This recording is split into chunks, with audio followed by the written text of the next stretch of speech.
जय हिंद।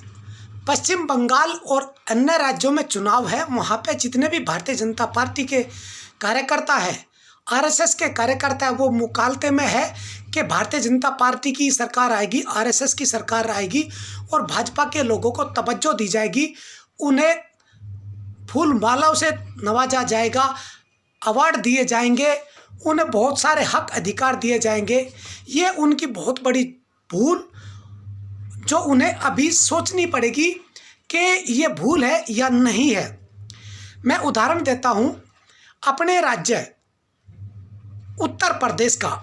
यहाँ पर 2017 से पहले समाजवादी पार्टी की अखिलेश यादव जी के नेतृत्व में सरकार थी और भारतीय जनता पार्टी ने पूरा छक्का बन नहीं सीना ठोक ठोक के कहा था कि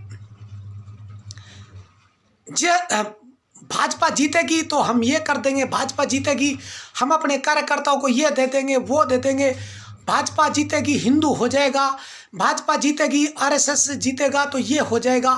बड़ी तो कत्तू में तीर मारा था।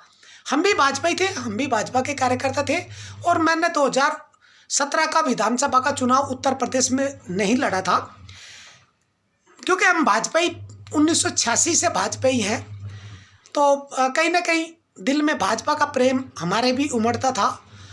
और बागपत लोकसभा का आंकड़ा बताऊं, 5 विधायक है बागपत लोकसभा में और पांचों के पांचों भाजपा के विधायक हैं। हम सोचते थे, मैं पश्चिम बंगाल के लोगों को बता रहा हूं और जिन राज्यों में चुनाव है और जो भाजपा के कार्यकर्ता सोच रहे हैं कि उन्हें तवज्जो दी जाएगी, मैं ये कह रहा हूँ मेरे भाजपा के कार्यकर्ता आरएसएस के संगी, कट्टर संगी, वो भी ध्यान से सुन ले।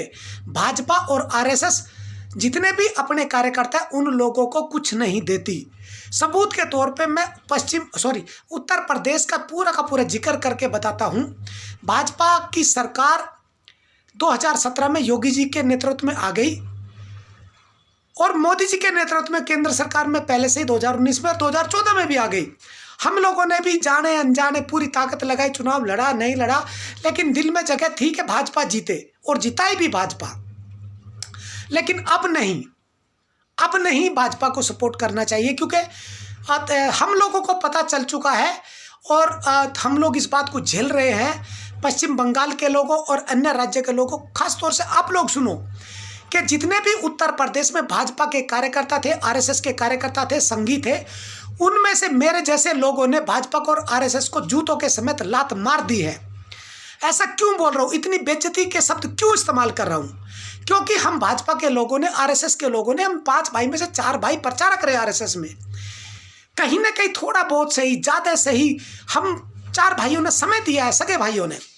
तो हम लोगों की क्या स्थिति है वो तो आप मेरी लैंग्वेज से ही आप संभाल सकते हो कि हम लोगों को कितनी तवज्जो भाजपा ने दी होगी। लेकिन जितने भी अन्य भाजपा के कार्यकर्ता, उनसे जाके पूछ लो, उनके घरों से जाके पूछ लो, उनके परिवार के लोगों से पूछ लो कि भाजपा ने उन लोगों को कितना सम्मान दिया, नहीं दिया।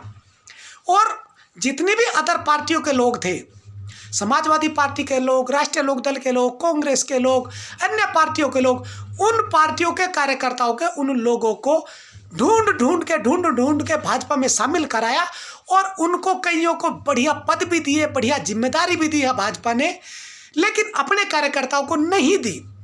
इसलिए मैं भाजपा के लोगों से जहां तक भी जाती है और आरएसएस के लोगों से, संघी स्वयंसेवकों से, अपने कार्यकर्ताओं से, क्योंकि मैं भी संगठन से कहीं ना कहीं जुड़ा हूं और पार्टी से मैं भी जुड़ा हूं और हम लोग खूब लड़े आरएसएस और भाजपा के लिए, लेकिन एक सबक मिला कि नहीं भैया, किसी के लिए नहीं लड़ना चाहिए, आप निस्वार्थ भाव से काम करिए। और पश्चिम बंगाल में भी, अन्य प्रदेशों में भी जहां चुनाव हो रहे, वहां पे क्या स्थिति होगी चुनाव के बाद में, इन भाजपा के कार्यकर्ताओं को मैं बता देता हूं।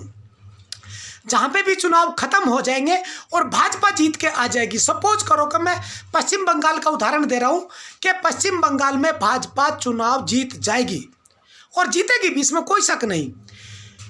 लेकिन भाजपा के कार्यकर्ताओं की क्या हालत होगी, उन लोगों को सम्मान नहीं मिलेगा। जितने भी ममता बनर्जी की पार्टी तृणमूल कांग्रेस में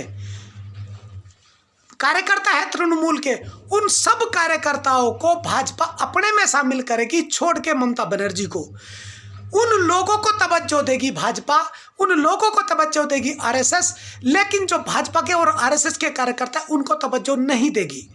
इस बात को, इस वीडियो को पूरे देश में जरूर पहुंचाना देशवासियों, क्योंकि ये बहुत काम की वीडियो है। भाजपा के जितने हम कार्यकर्ता, पुराने कार्यकर्ता हैं, उनको एक संदेश है, एक सबक है कि आप लोग निस्वार्थ भाव से काम करिए, भाजपा के लिए और आरएसएस के लिए काम मत करिए, क्योंकि इन लोगों की नीति में, नियत में बहुत फर्क है, कथनी और करनी में बहुत फर्क है। आप लोग अगर अभी भी नहीं समझे, अगर हमारे दिल पे चोट खाने से, चोट लगने से अगर आप नहीं समझ सकते, तो फिर आपकी मर्जी, आप अपने दिल पे भी चोट खाओ और अपने जख्मों पे भी चोट खाओ, और चोट खाने के बाद में फिर भाजपा को जूते मार देना, फिर आरएसएस को जूते मार देना। मैं तब तक भी इंतजार कर लूँगा। लेकिन इंसान वही होता है जो दूसरों की गलतियों से सबक ले ले, वो इंसान होता है। और जो दूसरों की गलतियों से सबक ना लेके और अपनी गलतियां करके सबक लेता है, वो या तो वैज्ञानिक होता है या फिर पागल होता है। देशवासियों, बस इतनी सी बात है।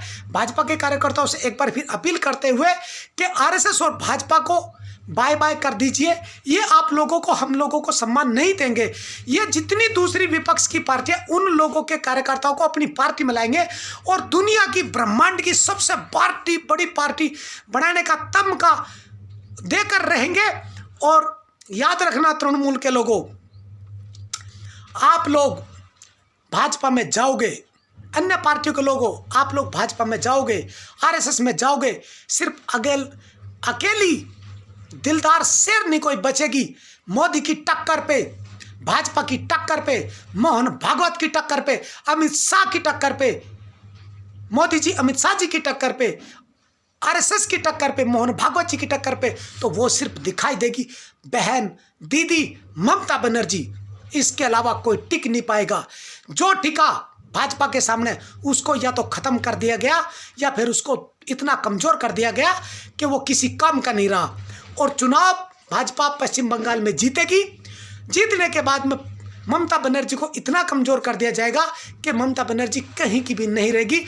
और तृणमूल कांग्रेस के जितने भी कार्यकर्ता, वो सब के सब भाजपा की तरफ चुनाव हारने के बाद में भाग जाएंगे। और भाजपा उनको अपनी पार्टी में लेके फक्र महसूस करेगी, सीना ठोक के उन्हें पद, प्रतिष्ठा, सम्मान देगी और अपने भाजपा और आरएसएस के कार्यकर्ताओं को साइड कर देगी। जय हिंद, जय भारत, जय कश्यप समाज, भारत माता की जय। नाम सुभाष चंद्र कश्यप धीवर। 4 अप्रैल 2021, कस्बा खेकड़ा, जनपद बागपत, उत्तर प्रदेश से पूर्व सांसद प्रत्याशी, बागपत लोकसभा 2014 निर्दलीय। Mobile number 9837749557। भाजपा और आरएसएस से दूरी बना लो, यही सबकी भलाई है। जय हिंद।